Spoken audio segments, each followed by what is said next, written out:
Как трябва да вкараме вайбето? И аз не съм в вайбъл, но това направи. Кубика. Съжалявам, че не е в вайбъл. Съжалявам. Не. Кое ще е нашето начало на нещо, което ще казваме? Лъсъп? Коса. А ти си коста, съм лъсъп. Да, ко. Добре, ко. В днешния клип ще говорим за това какво пише? Ще говорим за това как българските брандове не знаят какво продават. Реално, с този клип искаме горе-долу да разграничим бранд от прищявка. Защото голяма част от тези неща са просто прищявка. От кое от нищо, което едва ли ние с него сме толкова недоволни, че искаме чак да го споделим вече за четвърти път. В рамките на 9 месеца. Първото нещо, от което реално не сме доволни. А именно контента. Гърми Галена, ама сме пред Александър Невски. Или другото. Пускате четвърта лекция, първа година от семинарията Псалм 64. Отиваш на Рилския манастир и МБТ гърми отзад. Готин с лави 500. Нали, то няма общо, няма зле, те песните са готини, ама някакси малко не си мачват двете неща. Цялостно контентът е еднакъв. Няма никакво разнообразие, няма да речем един от друг малко от малко се различат.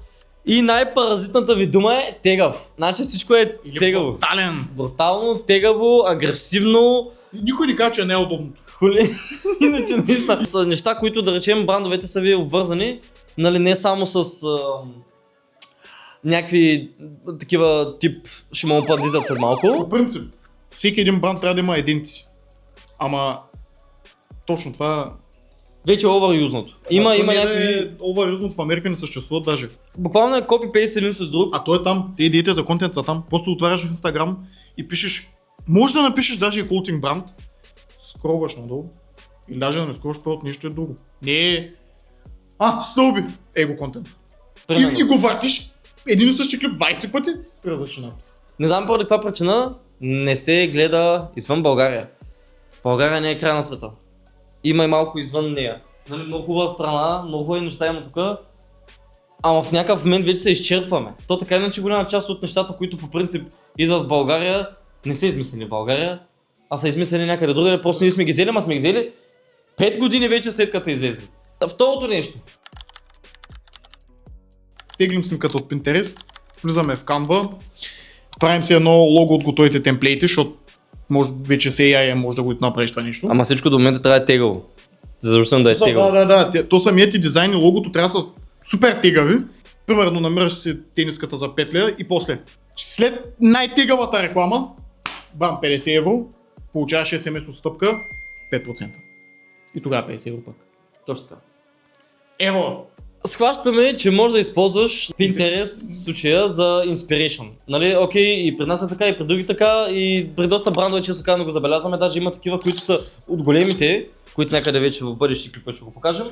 Те едни от други се копират, това е ясно. Става просто, то е някакво такова да речем, стандартното, където са на такова, Pretty Girls Like еди си кой си. Вие даже няма да го промените да речем на вашето име, да ако се казвате Търмък. Pretty Girls Like Търмък. Вие ще го оставите Pretty Girls Like Trap, Pretty Girls Like Eddie Squaws. Става просто дори не си правите труда малко от малко да го направите като за вашия си бранд. Copy-paste, плёк и до там. Става просто, това казваме, че е прищявка. Защото няма интерес към това да направиш наистина бранд, който наистина се струва, за да го си купиш, а просто правите нещо, от което да изкарате пари. Става просто само с тази идея. Бано изтеглиш, плёкнеш лабубо и го продавам като тениска. Просто знаеш в момента е тренд и върви. Нещо да речем на тебе ти хареса. Ти го правиш просто защото се продава, като на Димитровградския пазар. Защото до миналата година това беше просто тренд. Всички го правиха, пускаха са курсове. И курсове, затова аз не знам как няма курс за как се прави курс. Не знам като влезнете в тия курсове, дали ви дават едно като Bulgarian Streetwear бранд речник. Думи, които да използваш, за да sold-outнеш. И там парата, тегав, брутален, бандит, хулиган, пришалец, автоджампас, Хъсъл! рецидивист. Да. Нека това остане в CS. Нали, там на АТО, разбираме се. Няма тук да нужда да се гърмим, не сме в UK, в спокойна държава сме, в България живеем.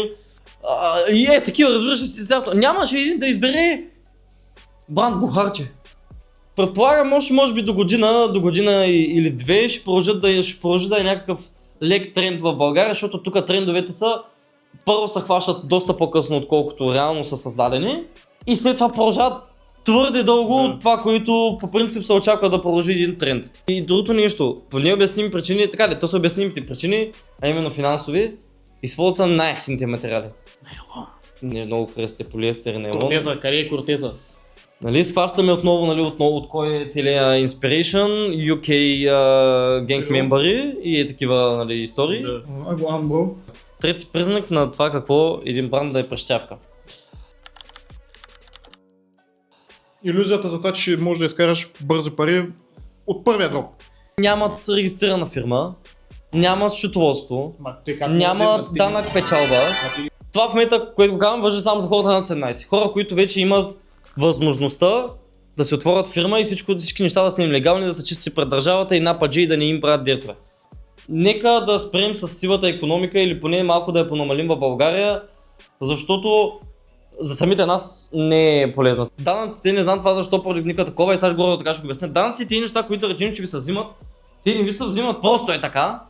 Те се взимат да се вкарат други неща, които по принцип вие дори не мислите за тях. Пейките в парка, самия парк, институции, които работят, тия неща се оправят благодарение на данъците.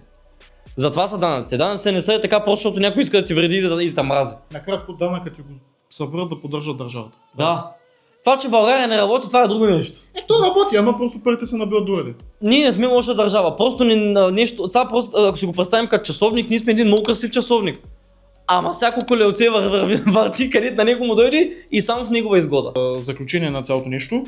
Първата година нормално не всеки, в смисъл няма как да научиш абсолютно всичко, какво се случва. То даже ние не сме научили абсолютно всичко, какво се случва в този целия бранш и така нататък.